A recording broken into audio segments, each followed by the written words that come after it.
అనేక సామాజిక అంశాలను ఇతివృత్తంగా తీసుకొని సినీ రంగంలో ఎదురెదుతూ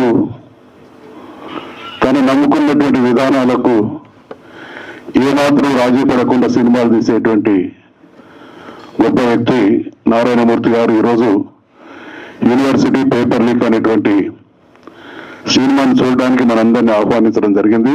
ఈ తరం పిల్లల భవిష్యత్తు విద్యాలయాల్లో 4 గోడల మధ్య లేదా అనేక పరిణామాల మధ్య ఎటువంటి విద్యా వ్యవస్థ కానీ విద్యార్థుల భవిష్యత్తు కానీ తెలాలేసి పేపర్ చదివితే అది లీకేజ్ కావచ్చు, ఉద్యోగం రాక కావచ్చు, జరుగుతున్నటువంటి అనేక ఒత్తిళ్ల వల్ల విద్యార్థులు ఎటువంటి సంఘర్షణకు లోనైతా ఉన్నారు.